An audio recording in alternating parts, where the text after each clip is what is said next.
Alright guys, here we are for the first round. We're on the draw. And I think we have a keeper here. We've got quite a few blue sources in the deck. And we've got a pretty nice curve if we can hit him. If we can't, we just have a lowly white of Precinct 6. But yeah, lots of draws. By no means an amazing hand, but I still think it's a keep. Alright, yep. Drew a swamp, which was not the best draw. Jeez. That can't make me feel very good. Now all of a sudden we're just under a ton of pressure. Turn 2, Call of the Conclave, one of the best starts in this format.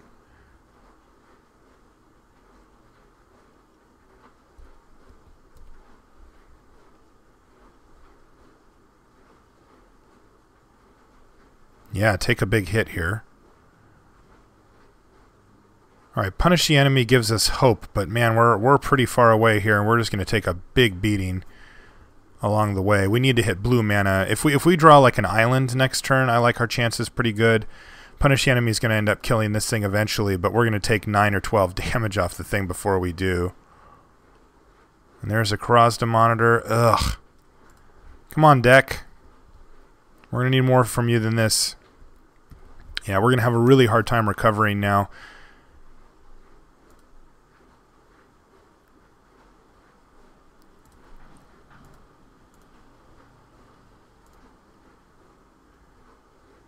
Alright, well this is going to grow the thing up to a 2-2, but that's assuming that he has no tricks. If he has a trick, we're just dead.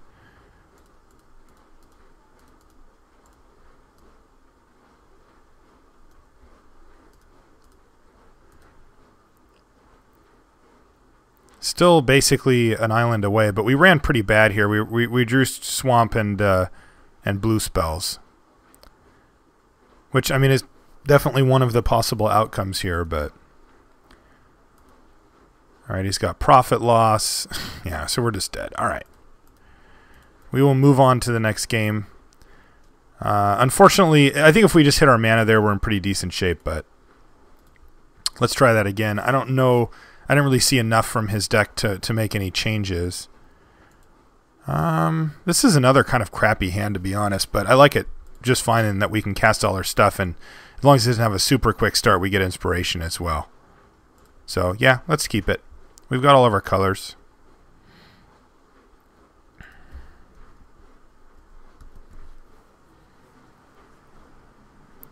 Alright, that's the kind of thing I want to see here.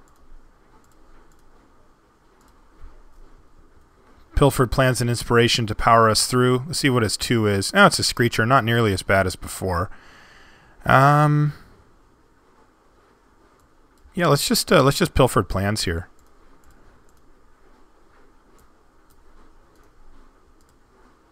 Let's see if we can hit a land, or not a land. Ah, we did hit 2 lands. Darn it.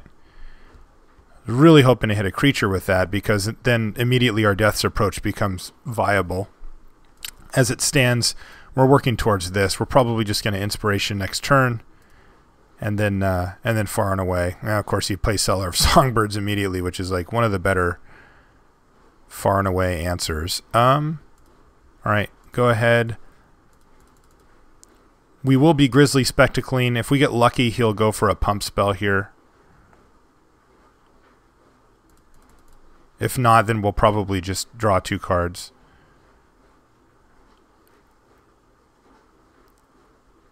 Yeah, I think we can just take this hit here. He's going to play a Clue Stone, which unfortunately, we were hoping he played like another Krasda Monitor or something, but oh well. So let's Grizzly Spectacle this thing. And we got a Battering Krasis as well, so that's a nice one. So we're at Far and Away mana, so we can kill this and make him sack this, which is probably about as good as it's going to get. We also, though, have Death's Approach available, but I think I like just Far and Away in here. And then, do I want to give him the chance to... Oh, no, never mind, that's a Clue Stone. And then we can follow up with Chaos Imps. If that doesn't work, then we'll end up with Inspiration, and that's pretty good. Unfortunately, Cellar Songbirds is pretty good versus Far and Away, and it makes it just like a 1-for-1, which is not as good as you hope when you play a Far and Away. But so which one am I doing? I'm making you return a creature to its owner's hand. That's this one. And then I'm going to make you sack a dude. So kill a bird, sack a Cellar. And our Death's Approach is now -3/-3, so quite strong. And like I said, we're going to follow up with a big fat Chaos Imps to just start getting people. Is he cycling that Clue Stone? That would be sweet.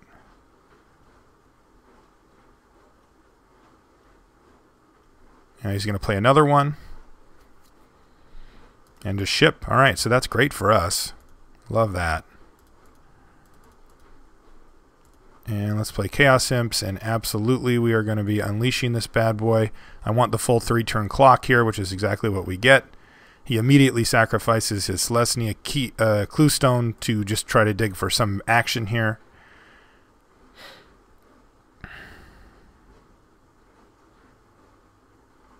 And he's going to sacrifice his other Clue Stone. So this is really good for us. It means he's basically in desperation mode, like he's just trying as hard as he can to find an answer to our massive Chaos Imps here that are going to kill him in 3 turns. Yeah, sure. I like just keeping the big pressure down. I mean, I don't really think there's a big reason to get cute here.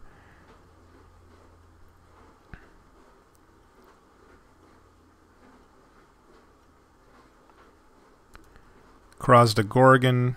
Sure, you got it, man. Don't even think I care about that. I think I can just attack right through it.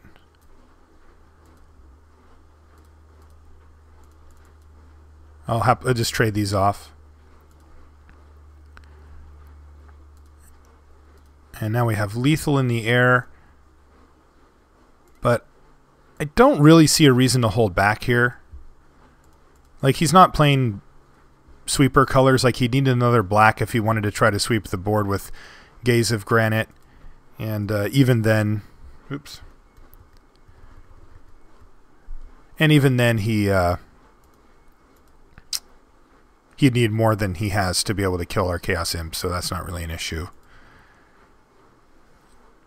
I just want to make sure that I bolster in case he goes... Let's say he taps out here and he kills Chaos Imps with Tristani's Judgment, right? I want to be able to get him.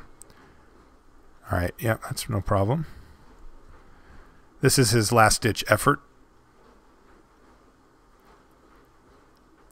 He just wants to see what else I'm running. Okay. What else do we want to do against him? We've seen a little bit more of his deck now. Things like Krasda Gorgon are kind of interesting.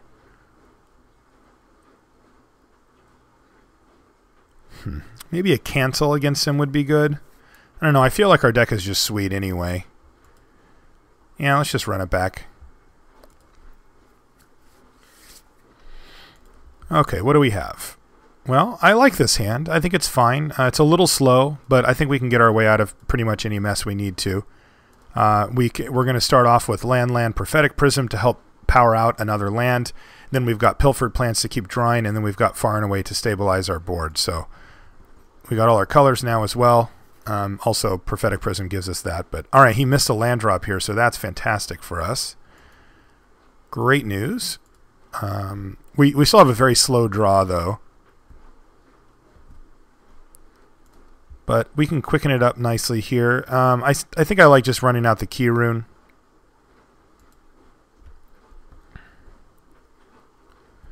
I want to keep my mana developing here while he's stumbling. Yeah, and this is fine. We have a couple of options. One slightly more risky than the other. We can go Pilfered Plans, hope to hit an untapped land, play it, and then play Gutter Skulk or Metropolis Sprite. Or we can just play Gutter Skulk and Metropolis Sprite.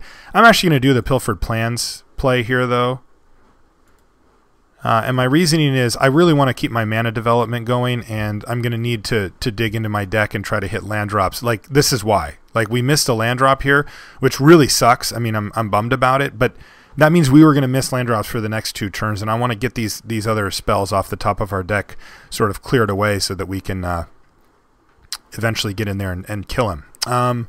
So what do I want to get rid of here? This is actually really tough because we do have to discard, which sucks. But probably just the Gutter Skulk or maybe the Metropolis Sprite. I guess I'll pitch the Skulk here. We've got some sweet plays coming up. And yeah, we're just going to have to deal with it. There's a Screecher. All right, here's our land. Leyline Phantom's kind of the obvious choice here just because it beats down really hard. But it also means that we're going to lock up our mana with that Leyline Phantom for like the rest of the game. And I'd prefer to not do that at this point. So I'm actually just going to cast this Rubble Belt Maka here and ship the turn back.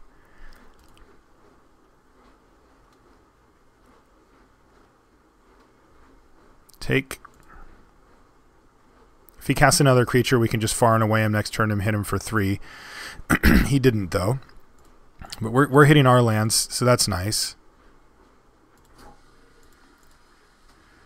So let's start attacking. 1, 2, 3, 4, 5, 6 mana here.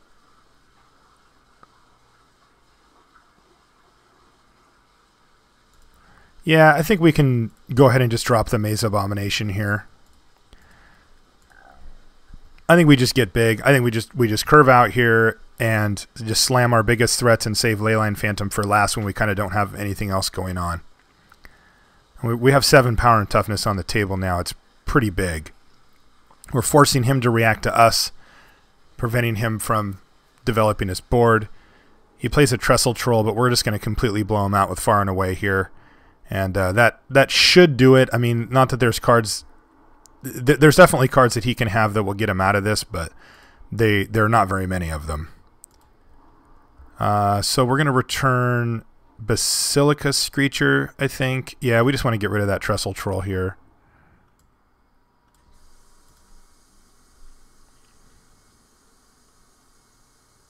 Before he has mana to leave it up.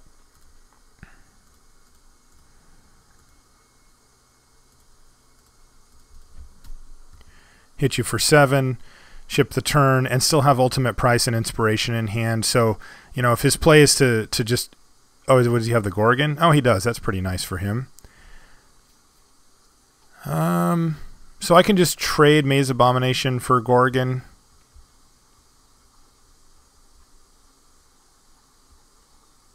That's probably just what I need to do here.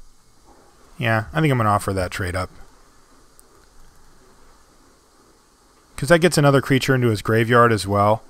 So now my White of Precinct 6 is bigger.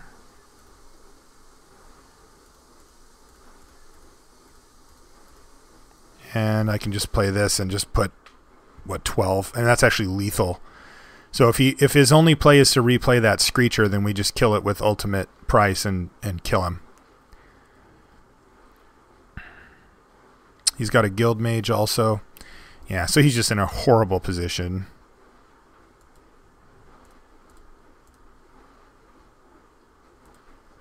Kill that. Attack with everything. Force him to chump block here.